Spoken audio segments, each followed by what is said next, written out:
Hello, I'm Kristen, and this is my dog, Lugnut, and this is our video. So we're going to start by talking a little bit about clicker training. Clicker training involves using an audible signal to mark any kind of desirable behavior you might want, and then it's followed by a reinforcer, something the dog really likes. Clicker training is based on the principles of operant conditioning, and operant conditioning really just involves the fact that the behavior that you want can be conditioned by the immediate consequences that surround that behavior. Usually when we do clicker training, we use primary and secondary reinforcers.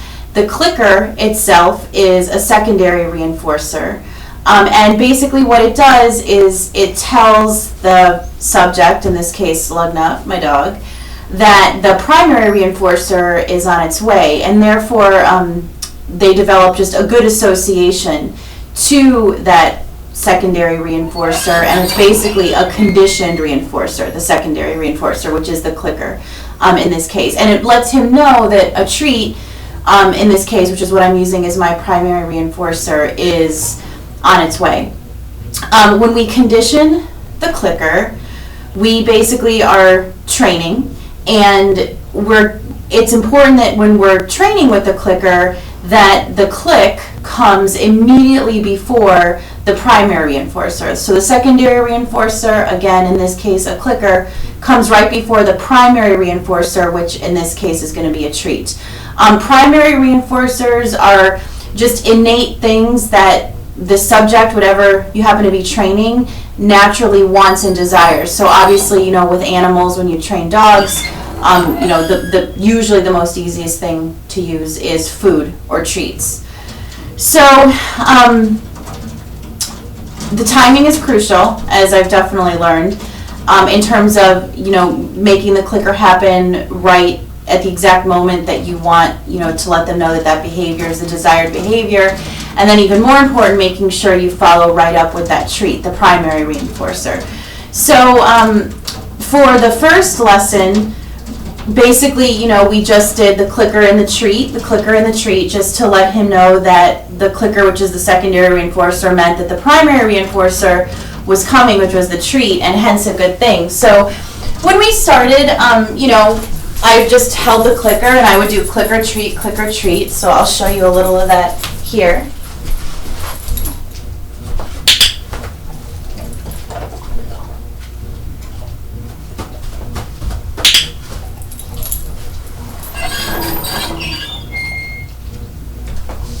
You want to get up? He's a very silly boy sometimes. So that's pretty much how I condition him to the clicker, just the clicker, treat, just like you saw. The other thing in week 1, besides just getting them used to the clicker treat, was doing a little bit of free shaping. Free shaping does not involve a cue, so no hand signal, no verbal signal, just clicker treating when you get the desired behavior that you want. So for Lugnut, I wanted him to look at me, which I later paired with a cue, but to start, anytime he would just, gaze in my direction or just look my way, I would clicker and treat. And then as, that got stronger, I was able to kind of shape it a little more, and then I would only click or treat when his eyes were actually on mine, and then click or treat, once we were actually in a gaze. But to start, now he knows the behavior, but to start it, what I did, here, Lugnut, come on, you get up, follow me around, okay? So to start, what I would do is when he would just, anytime he would look at me, I would clicker and treat without saying anything. So I'm just gonna be quiet for a second, I'll show you.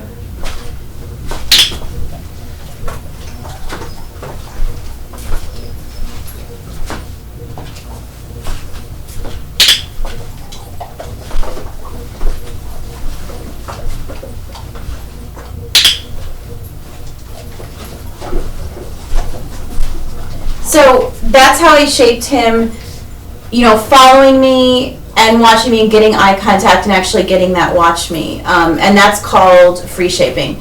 No cues. You up the criteria as you go, so the more in one direction you get them going of that behavior that you want, you can get a little more picky with what you're clicker treating. It's called, I believe, shaping by successive approximations, if I remember correctly. And so that's what we did with that. And that was pretty much in week 1 with the clicker with him. Then for week 2, we worked on the target stick, which I'm going to take out in a second. But we also worked on actually adding a cue to that free-shaped behavior, which is the watch me, like I just did. So I added the watch me, and basically now anytime I say it, he'll usually stop whatever he's doing and watch me. Lug nut, watch me. Good. Watch me. Good. Lug nut, watch me. Good. So that's what I call the watch me cue. And I actually like it because I use it to kind of distract him if he's getting in trouble, if I really need to grab his attention. I can say that now, and pretty much whatever he's doing, he will stop and watch me. So it's a useful tool. So then we talked about, in the lesson, targeting. So again, just targeting the end of a stick and getting him used to that, so eventually if you wanted to use it, you can, shape them to do other behaviors. So the stick that I used was just a regular old stick with blue tape at the end. You have to obviously be careful and creative with your hand usage, so I keep the clicker, I'm right-handed, so the clicker's in my right hand and the target's in my right hand, and then I'm treating with my left hand. And pretty much I would just start putting it out, and anytime he got close to touching it, I would click or treat. And then eventually, as it went on, he got used to what it was about. So I'll just show you a little bit of that. Okay.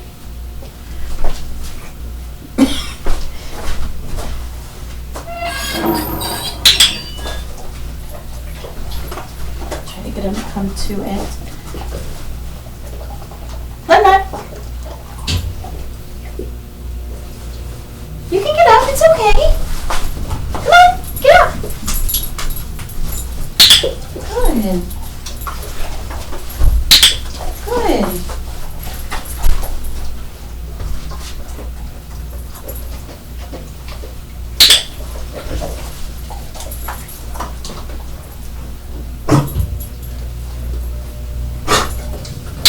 Good. So that's the target training, which usually when we get going, especially if we're outside, he enjoys it pretty much. We can get going pretty crazy. So that's that, and so that was week 2, what we talked about, or learned, I should say.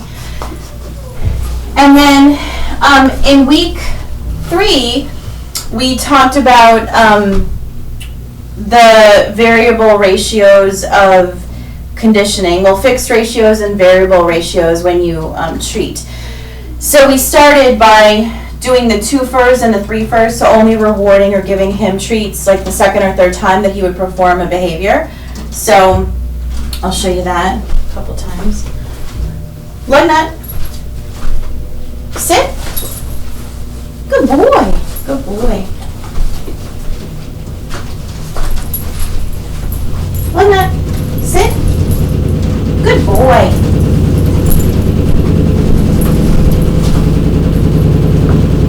Sit. Good boy.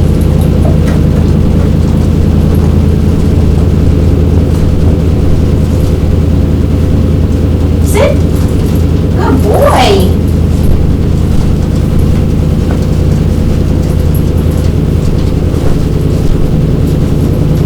Lug nut. Sit.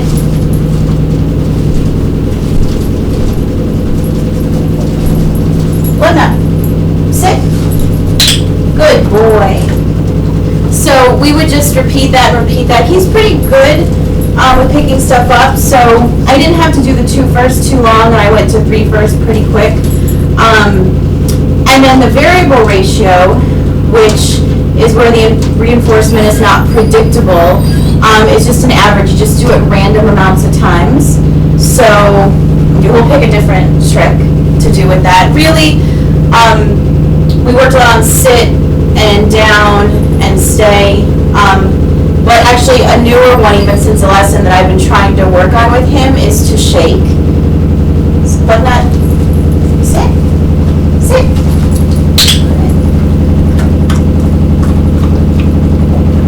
Like that. Shake. This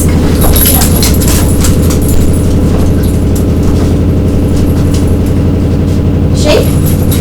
Good. Good boy. Shake. Wait. Like that. Shake. Good boy. Shake.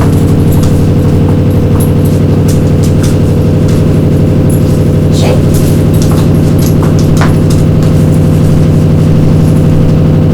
Like that. Shake.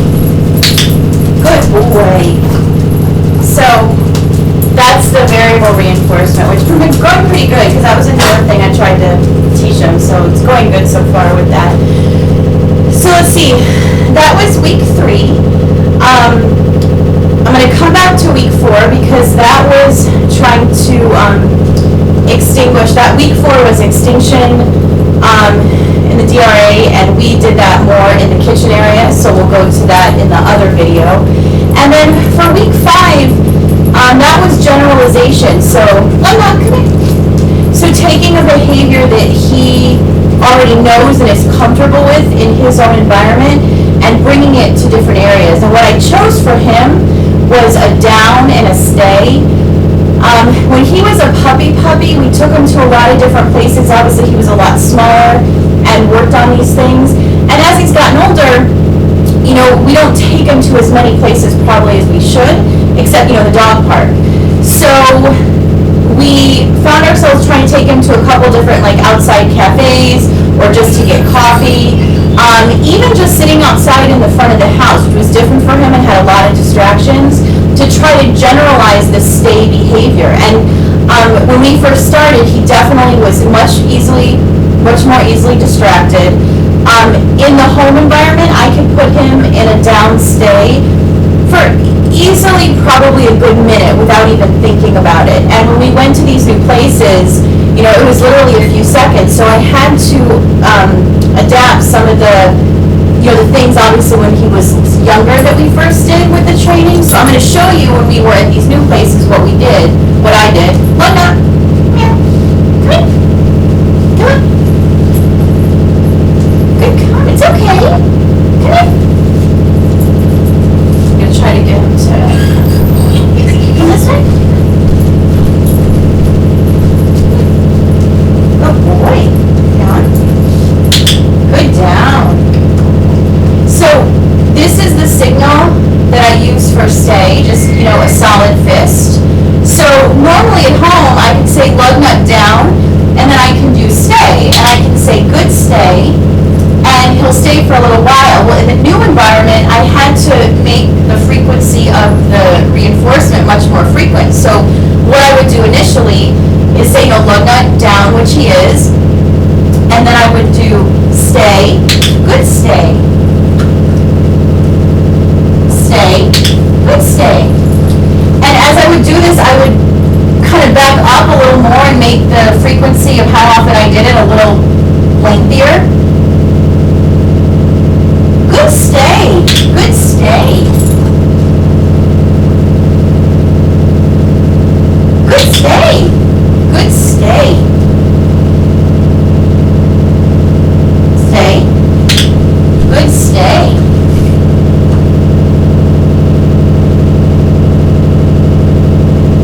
Good stay. So this is what I did when I would generalize his behavior, and like I said, because there was so much going on in all these different environments where I took him, I had to be right in his face and keep his attention a lot more right in the beginning. And then back off a little more with the clicker and the treating. And it worked. It actually worked. He's actually much better in general. As a rule, I don't usually take him to the coffee shops and whatnot, but definitely the dog park. And since doing the generalization, even at the dog park, he will listen more than he used to, because obviously there's so many distractions, but I have noticed that he's better with coming and staying when I need him to take a rest. So that was the generalization in week 5, doing the stay in different environments. And then the last part of that lesson was chaining. Well, I've always wanted to teach him to roll over. So I'm going to put the comforter back down because sometimes he's very sensitive and he doesn't like the feel of the floor on his back. And I will say he doesn't do it all the time, but I was pretty happy with the overall results of the chaining. So obviously to roll over, I divided it into 3 parts: sit, which he knows, down, which he knows, and then the rollover part, which he doesn't know, but I pretty much would just guide him over with a treat. So, come on. Come here. Come on. Come here. Okay. Come on. Come on, front. Like that. Come here. Up. Okay. Like that. Okay, so he's laying down now, but pretty much what I did, I think you can see in the video, yeah. Okay, so we started with a sit, which he knows. Sit. And then I would get him to go down. Good, down. Then I started to pair it with this hand signal. I would say, lug nut, roll over. Roll over. Yay, good roll over. Hopefully you saw that. And so I just kept doing that. Really, obviously, the sit and the down, he's very comfortable with. It's the rollover that he's not comfortable with. So once I had that going, then we attempted the back chaining, which was much more difficult because that meant he had to do the rollover first, which he doesn't like. Lug nut, lug nut, lug nut, come here, come here. So what I would actually try to do is find him when he was already in a down position, so I didn't have to put him in the down first. And then I would do the rollover signal first. Lug nut. Roll over. Roll over. Roll over. Roll over. Roll over. Come on, lug nut. Roll over. Come on. Roll over. Roll over. Roll over. Come on. Good boy! Good roll over. Down. Good down. Sit. Good sit. So that was the back chaining, how I would do that. And like I said, that would be much more difficult. Once I could get him to do the rollover, then it was obviously easy to go do the down and the sit. So we did that. And now it's kind of half and half. Sometimes he'll do it for me, sometimes he won't. To be honest, for how big he is, he can be a little bit of a sissy. So I think sometimes if I'm outside, he just doesn't like the way the grass feels, or if it's damp or whatever on his back.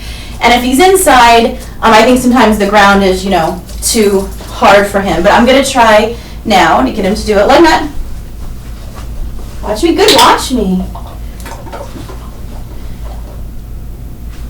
Let's do this so they can see you on the video. Okay. Good, watch me. Lug nut.